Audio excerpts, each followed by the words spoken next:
Welcome in to the New Orleans Saints podcast, hosted by Erin Summers and John DeShazier. You'll hear from players, coaches, broadcasters, and writers who cover the team on a daily basis. The New Orleans Saints podcast starts right now. Here's your hosts, Erin Summers and John DeShazier. Welcome into the New Orleans Saints podcast. I'm Erin Summers. We are talking after a Saints victory 34-0 over the New England Patriots. The defense got a shutout, and the offense really got things rolling. 3 touchdowns, 3 for 3 in the red zone. Blake Grupe had his longest field goal of his career. He hit a 54-yarder, and then he followed it up with the 53. It was really, though, safety Tyrann Mathieu who got things going after the Saints had to punt their first 2 offensive drives. Mathieu made a huge play with a pick 6, returning it 26 yards for a touchdown. That got the Saints on the board and really gave them a momentum that they needed to carry through the rest of the game. Mathieu wasn't the only one with an interception, as safety Jordan Howden forced a ball loose in the second half of play, and Pete Werner was able to grab the ball out of the air for the takeaway. Cam Jordan, Tano Passanio had a sack, and Carl Granderson had another. He was all over the place, multiple quarterback hits, tackles for a loss, QB hurries. He was a huge factor, bringing pressure up front and affecting quarterback Mac Jones. Those 3 offensive touchdowns scored by the Saints. First one was by running back Alvin Kamara, his 73rd touchdown as a pro player, and now the all-time leader in touchdowns for the franchise, passing Marcus Colston.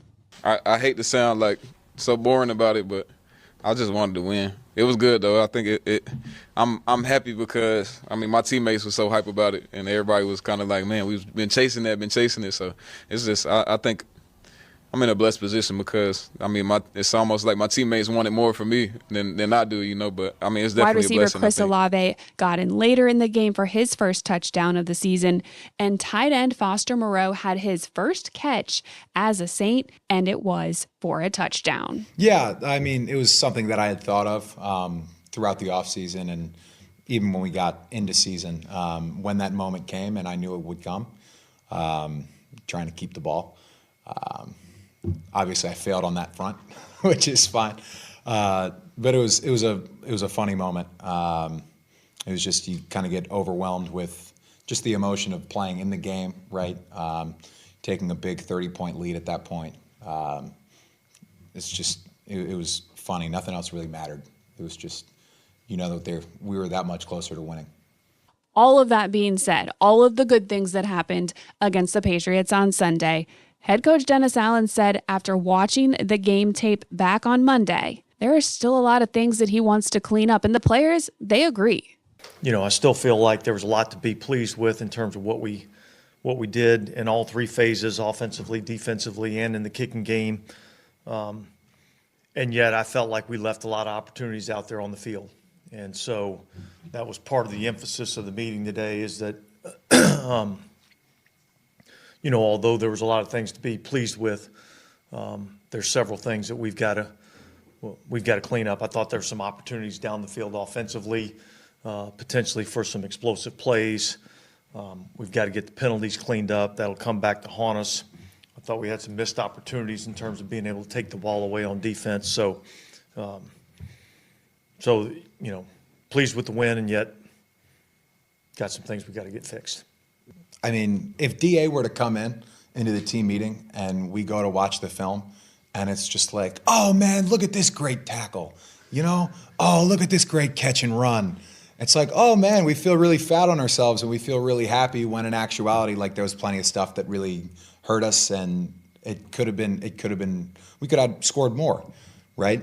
But, we scored 3 offensive touchdowns, we had 2 field goals, and Tyrann got a pick 6. It's like, look at it like that. It's like, oh, okay. So, we probably could have played better. We probably could have done more. And we should have done more. Our average drive start was high in the 30s, the minus 39, and theirs was on the minus 21. It's like, yeah, we should be scoring more. And there were too many drives that we came up empty. If we're not walking onto the field trying to score points, then we're not playing the right type of offense. Even with a win like this, it's still stuff we can clean up. So I'm saying that to say it's still more out there. It's still more. I mean, it's still more for me out there. Like, it's some stuff I can clean up. It's some stuff Derek wants to clean up. It's some stuff that, we still got in our back pocket that we didn't call today. I know Mike wanted some play. He was going crazy for it the whole day. And Derek was like, bro, no, hold on. Like, let's relax. We'll get it on film. But, I mean, it's just – when guys are out there hungry and we're hitting on all the chords and just collaborating and having fun, I mean, it's you see what the result is. While it absolutely feels good to get a win, this is the standard that the Saints have expected for themselves since the season started, and they expect to continue. Next up for the Saints is the Houston Texans. Here's Coach Allen on the challenges the Texans present. I mean, obviously, we played him in the preseason. He did play against us in the preseason. Led a touchdown drive. I think it was the second drive of the game. And so, look, I'm impressed with their football team. I know the type of team that they're going to be. I know that they're in the same mold of, the San Francisco 49ers in terms of the way they, see their team being built. They're going to run the football. They're going to play action pass. They're going to be very physical on both sides of the ball. They're going to make you earn it from a defensive perspective. And they're going to fly around and be a good tackling team. And, when they get you into favorable situations, they're going to try to get after the passer. So I know that, D'Amico does a great job of coaching those guys. I know what that culture's like and what that mindset's like, and it'll be a tough challenge.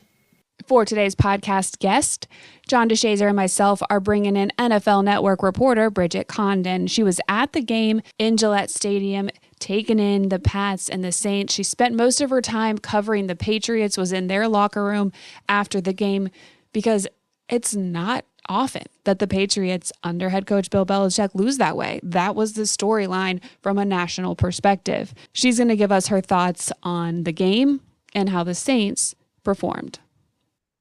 Bridget, thank you so much for joining us on the New Orleans Saints podcast. I appreciate you doing this. How are you doing? I'm doing great. Thank you so much for having me. How fun is this from our days in Raleigh now to the NFL? I know. We were covering a ton of college basketball, ACC, and now both in the NFL. So it's a lot of fun. And you are from Boston, so I'm sure yesterday's game was a little tough for you. It was interesting. So that was actually my first game I ever covered at Gillette. And obviously growing up in New England, it was funny. I posted this on my Instagram story. The last time I think I was down on the field was when our high school football team won the state championships, like in 2010. So to be there just kind of brought back a lot of memories. And then covering this Patriots game was nothing that you expected ever happening, really, when Bill Belichick is still the head coach of the team. So it was a lot of different emotions. Of course, now as a reporter, your fandom kind of it's different. You're not necessarily a fan of the team anymore. You're just a fan of certain players and good storylines. So in that regard, it's not like I walked out of there crying or anything. It was just more, there's a lot going on. But from the Saints side of things, a lot of good things. Yeah. What was the atmosphere like yesterday during the game? Anytime that you are at a home game and your fans start booing, that's when things have really hit a tough part. The biggest, loudest cheers, of course, we were in the press box too, so we're not out in the stands listening to everything, but the loudest thing I noticed was when Bailey Zappi replaced Mac Jones.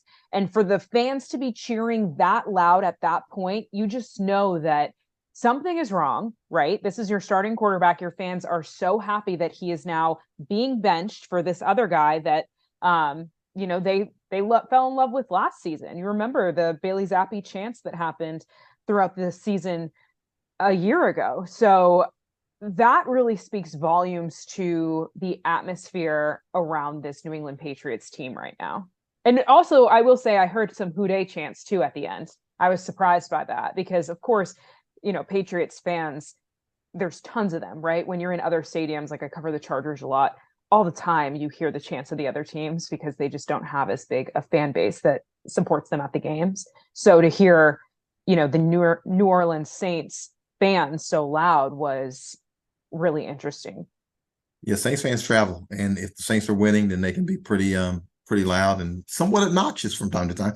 But we won't call it that. We'll just call it confident. When you saw the game yesterday, Bridget, what struck you the most? Was it? Yeah, I mean, from this standpoint, obviously, we looked at the Saints defensively because they had faltered a bit in the previous couple of games, and they were able to pick it up. But how much was the Saints offense and how much was it the Saints defense, and how much was New England's offense? Because New England's offense really looked like it was kind of trudging around in mud. Absolutely. But I think you have to give credit to the Saints defense, right? That has been the heartbeat for this team, not allowing a touchdown until, late in that week 2 game for you guys. So to have the Saints defense get back on track, especially early, right? To have that pick 6 in the first quarter really lit a spark for this team. And I think after that Bucs game, there was so many questions about the identity of this Saints team. I think people thought bringing Derek Carr to New Orleans would fix the offense immediately, right? We did see him have his best performance since joining the team yesterday. And I think it's been more of a slow build. But the thing that was a big concern was that defense in that game against the Bucs. So to see them respond the way that they did, and the Patriots offense did not play well, but you still have to capitalize, right? Players have to be smart. You have to be in the right positions. It's not just Mac Jones is throwing incompletions. No, the Saints defenders are making plays to intercept the ball, to get a pick 6, to sack him, to force a fumble, things like that, where it takes a defense to do, not just a poor offense. Yeah. You said you spoke to Derek post-game, and what was his demeanor? Because he seems to genuinely not care so much about statistics except for the wins. Exactly. And that's what I took away from it too. Of course, he had a lot of respect for the Patriots and Bill Belichick, but it was more, this is the team that they have wanted to be since he joined, right? It's not about, is he going to be a Pro Bowler? Is he going to, win all these personal accolades? It's more, let's start stacking the wins. And regardless of if it was more the Patriots' fault for the Saints getting the win or the Saints' talent earning them the win, they got the win, right? And week 5 now, how can you continue to build off of what they did? It wasn't a perfect game for the Saints, but they showed a lot of improvement in the run game, in, Derek Carr feeling like he is taking over as that starting quarterback. So I think he more was in the mindset of, we got to win. That's the most important thing. How can we keep building what we did? 300 or so yards of total offense. It was split pretty 50-50 almost between rushing yards and passing yards. How do we continue to have an offensive performance like that here on out? We know momentum in the NFL is a week-to-week thing, and so the Saints will try to carry theirs. But New England for 2 straight weeks has been kind of that team. Is that, I guess, the biggest shock, because they're generally a team that can bounce back from week to week? Absolutely. I think when you look at Bill Belichick and everything that he's accomplished as a head coach, for him to have his 2 worst losses in back-to-back weeks is something that catches my attention the most, because of how smart, he is and how good of a coach he is. Even if he doesn't have the pieces, I think sometimes the Patriots in the past have won games because of his ability to coach a team, to come up with a great game plan. I mean, we think back to that Dolphins game, right?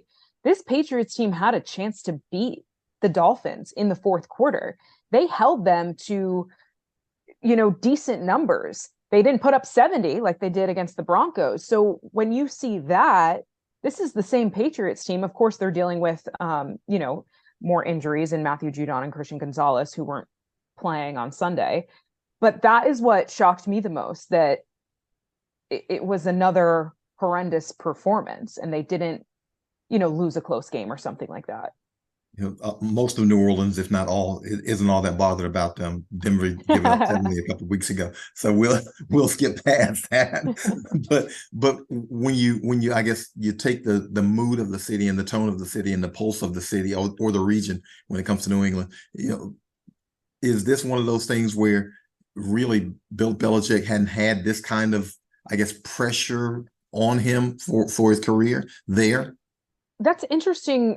That's an interesting way to look at it, because I think when you're winning and you're going to Super Bowls, there's almost a different kind of pressure, right? Not only are we getting to the playoffs, but you need to win. Oh, you've won it once, we want it again. Oh, you've won it twice, we want it a third time. So there's a different kind of pressure. I think this is the first time, and I tried to ask him this. I didn't realize I had my hand up and it was so quick, no more questions. So I didn't get a chance to ask him this, but I do wonder the difference this year as a coach. Obviously, year in and year out, there are things that pop up that create challenges.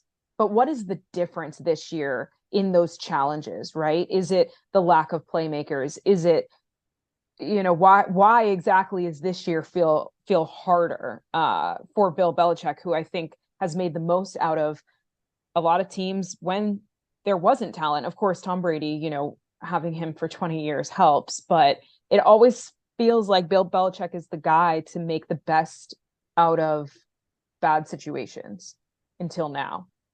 I mean, the Saints going into this game said that it's so difficult to prepare for a Bill Belichick offense, defense, because their schemes are so opponent specific. Yeah. Didn't seem to work in this one. What did you see from the Saints? I know you saw them preseason during joint practices out in LA that seemed to work, that seemed to click in this game that might not have been in the first four. I think they had a full team effort, right? And that's what we hear coach speak all the time. We need all three phases, offense, defense, and special teams, to work together. But really, when you look at the numbers, this is a Saints win that I'm sure the Patriots would have hoped they could have had that. I think for both of these teams, they needed a bounce back game. And for the Saints, that's what they got. I mean, having 21 points in the first half, putting up 34 points, which is the most points they put up in a season, or I think until 2021 was the last time they had scored that many points. But it wasn't just the offense. It wasn't just the defense. They got a touchdown and 3 turnovers from the defense.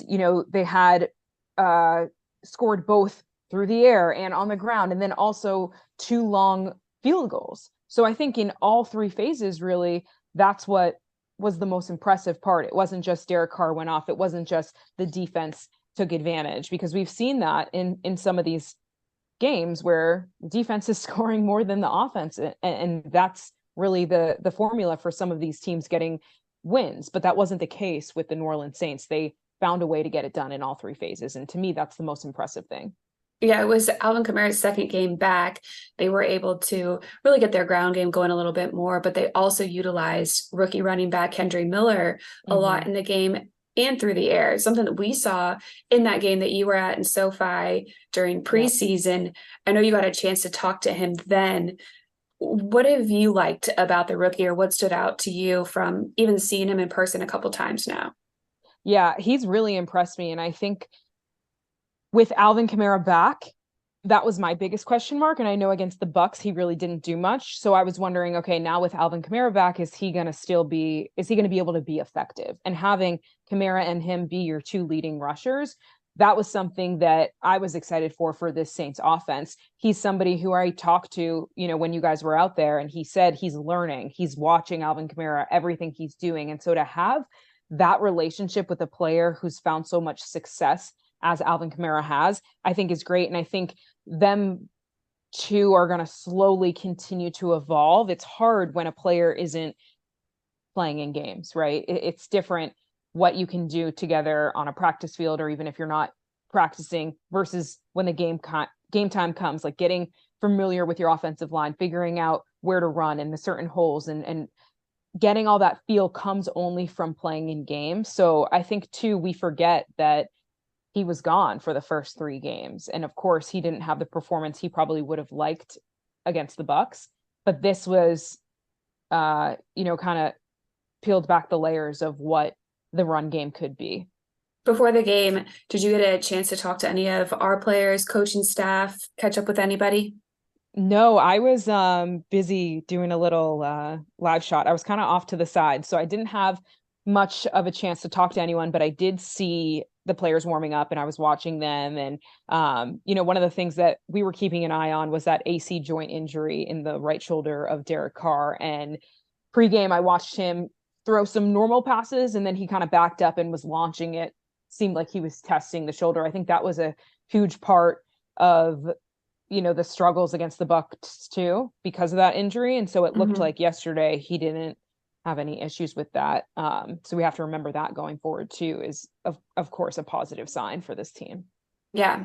What's up next for you? What's up next for me? I am in LA this weekend. So Rams host the Cardinals, I believe, on Sunday. So I'll be there, and then big Chargers Monday night game against the Cowboys. Yeah, shoot. I don't know if that's going to be a big game or not, considering the way the Cowboys played yesterday.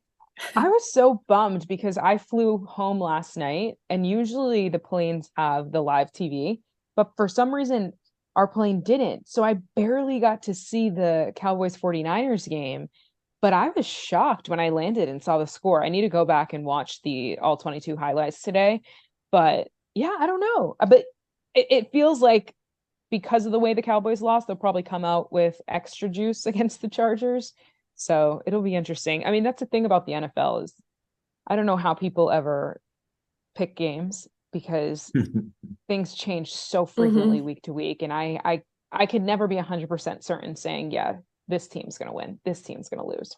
Now, Bridget, I know it's early in the season. I hate to do this to you. It's only 5 games in, but who is the, I guess, best team you've seen so far? Because I assume you see, different teams each week. So who's the best team you've seen so far?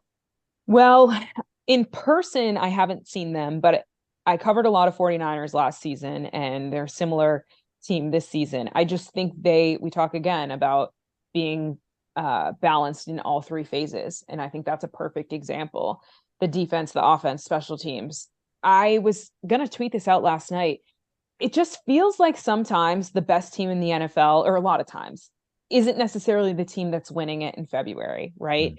But in my opinion, doesn't it feel like the 49ers are the team that deserves to win this year after, it wasn't just everything was handed easily to them. They went through some rough patches. And I mean, I'm on a Saints podcast, so of course the Saints deserve to win. But we have to say that. You don't. Yeah, exactly. Yeah, I mean, because the thing with the 49ers were they finished the season, but they weren't whole last year. And to see them whole, I think that's what we're all looking forward to. And they did it with, of course, now Brock Purdy, nobody wants to talk about how he's Mr. Irrelevant and all that. Like, he's way better than anyone gives him credit for. But to do it with a backup quarterback, I mean, it's not something you went into the season planning for. So I think a lot of credit is due for Kyle Shanahan and what he's been able to do with the pieces that's presented itself. I heard this morning that Brock Purdy still has a roommate because he cannot afford not to have one. Like, it's wild. Get this man, like, I don't know, how little he's making. Yeah, can he do some Instagram ads or something? It's insane because he's making less than $1 million as a starting quarterback for arguably the best team in the NFL. That is just so funny the way this works, right? And then you see some of the contracts these quarterbacks have gotten who are not a performing. dozen sacks. Yeah. So I don't know. Well, we appreciate the time so much, Bridget, and hopefully you get some good games this upcoming weekend and that we can see you again at some point this season. I know. I hope to do another game and then, be able to have the Saints locker room bring you better stuff. So thank you for having me, but good luck to you guys this weekend too, heading to Texas, right? Yeah. Thank you. Exactly. And we're looking forward to seeing you again. Look, we're not superstitious. We're just a little stitious. So whatever it is you wore yesterday, you'll have to wear that to the next Saints game when you come because took that 34-0. Yeah. Hey, it was a nice leather jacket. I wouldn't mind wearing it again. Thanks, Bridget. Thank you. Appreciate Bridget joining us on the podcast today, and we really do hope we can get her out to a game, especially right here in New Orleans at the Superdome sometime this season. We are going to be keeping up with the Saints throughout the week. They will have their usual day off on Tuesday. Practices start Wednesday, Thursday, Friday. They will have a walkthrough on Saturday and then head to Houston to face the Texans. We will have everything that you need on NewOrleansSaints.com, at Saints on Twitter /X. And we'll be back with 2 more Saints podcasts later this week. So make sure you subscribe wherever you listen to your podcast and don't miss anything as the Saints continue to roll. Thanks for joining us. Have a great day. Thanks for listening to the New Orleans Saints podcast. Join us 3 times per week on NewOrleansSaints.com, the Saints mobile app, or you can download the podcast on iTunes. We'll see you next time, right here on the New Orleans Saints podcast.